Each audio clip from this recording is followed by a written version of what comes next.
Yeah, I've said this before. I'll say the same thing. We're going to try to keep him on as close to schedule as normal as we possibly can.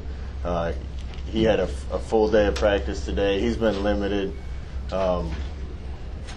He has bigger fish to fry right now than worrying about this, but we want to keep him on a schedule. So he's been a part of practice, not a full participant in practice, but when he's been out there, he's been doing a good job.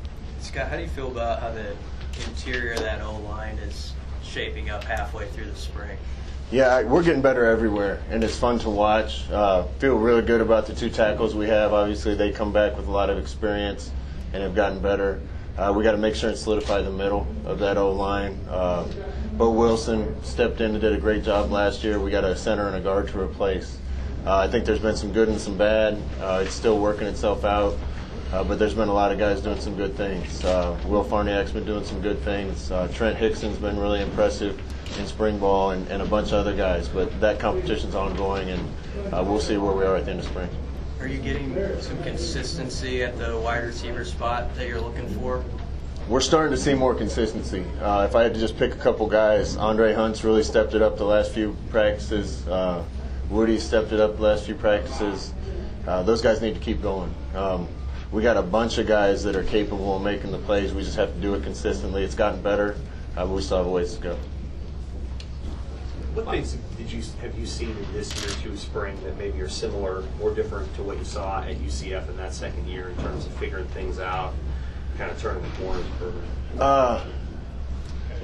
I said this a bunch. This is our second time as a staff trying to remold a program. First years were very similar. We lost a bunch of close games. We did a lot of little things wrong that got ourselves beat.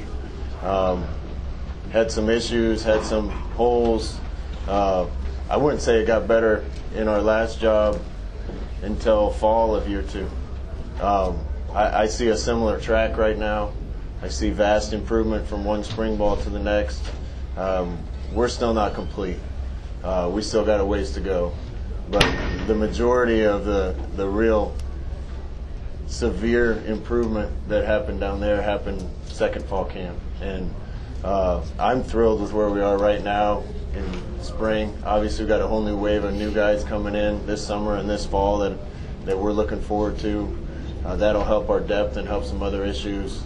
But, we got a long way still to go. As much improvement as we made, we got a long way to go, and we need that same kind of springboard improvement in fall camp.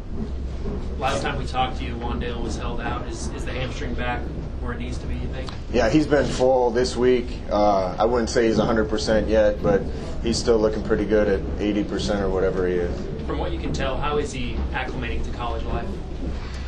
I got to give compliments to all these early enrollees. We got a bunch of them here, new kids, Garrett Nelson and Nick Henrich and Jamie and Wandale and all these guys that are here new.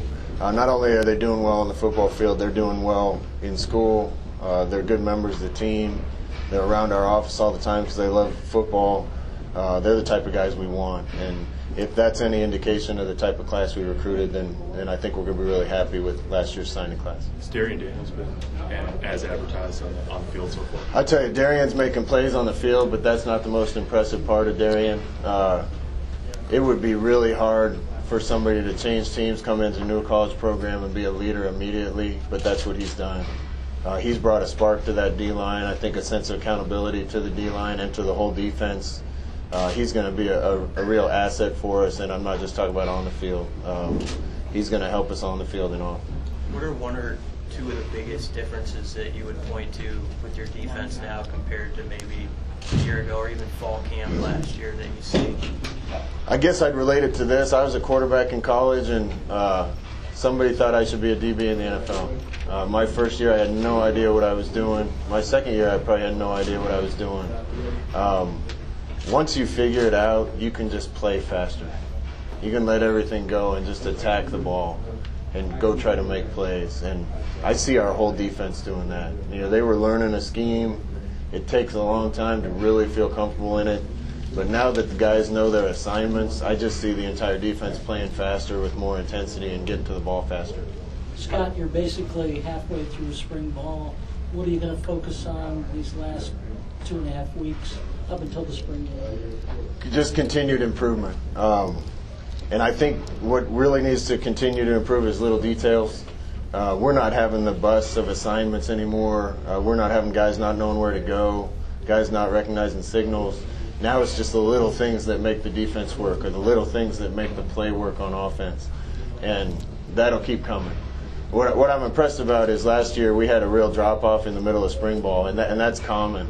You get excited for spring ball, you're going to make your mark, and you get about 6 or 7 practices in, and there's kind of a lull. I haven't seen that from this team. Even coming back from spring break, I was worried about that, and the team came back with energy and had great practices this week off the heels of spring break. We got to keep moving forward. So we don't have time to have some practices that are letdowns and just get through practice days. We got to keep grinding and keep pushing forward. Scott, were you happy with the way the guys came back then? Did you keep taking care of their bodies over? I wasn't just happy. I was thrilled with the way the guys came back. They handled spring break. There's 100 things that could happen on spring break. We all know that. They came back ready to practice. They had a captain's deal on Sunday to get themselves back in shape and ready for Monday practice. And we had an intense, fast practice on Monday and looked like they hadn't left and missed a step. That's a sign of a mature team that's starting to make decisions based on what's best for the team instead of what's best for them. Starting April 1, you guys can start having official visits. I know that you didn't really have an opportunity to do that last year. What maybe is your game plan this year with how you can use those? Yeah, we have a bunch of official visits we're going to be able to use. I think over 10 official visits still left. Last year we were out of them, so we didn't have an opportunity to bring very many kids in the spring. We're going to try to use those official visits if we need to for kids that are going to be committed in the summer. If we have a shot at them, we want to get them here. Any kid that's decision is later on, I'd rather have them here for a game day and let them experience what that's all about. But we'll be selective with that and try to get the right guys on the campus in the spring. Do you try to use them for the spring game? Because that is a game day in itself. Yeah, if we can do it on spring game, we will. Every kid's schedule is different based on what sports they're in and SATs and ACTs and other things. And it's kind of, each case is unique, but we'll get as many here for the spring game as we can. With the redshirt setup now, do you have a true number 2 quarterback, or is it situational, and how would you assess that group behind it? Yeah, quarterback's the same as every other position right now. I think it's pretty clear who our number 1 guy is, but it's an ongoing competition at every position. Noah Vedro's been doing a really good job. I highlight that. We're glad to have him clear and eligible. But the other guys have been doing really well too. So that's a competition that'll keep going through fall camp. I know you really like the leadership of the university when you were hired here. Obviously, Hank announced that he's moving on in the summer. What's kind of your reaction to that? In my experience, there's a lot of leaders and there's very few really good leaders. I can't say enough about Hank Bounds. I think he's a good man and he's one of the best leaders that I've been around. We're going to miss him, but I'm happy for him and wish him the best. We have enough other good leaders around here that I know we'll be fine. There's been leadership changes in the athletic department at this university for a long time. I think the people making those decisions are the right people, and I'm confident where everything's going. Coach, I know you just kind of alluded to it, but how close do you think are your guys to having a fully kind of solidified position just kind of across the board in terms of where they're at on the depth chart, so to speak? Yeah, we don't have a depth chart right now. We're running 1s, 2s, and 3s, but everything's wide open. There's obviously some guys at practice that are really good and are going to be our guys, but I don't want them to sit back on that either. So competition is going to stay open, and we won't even make a depth chart until a week before the first game.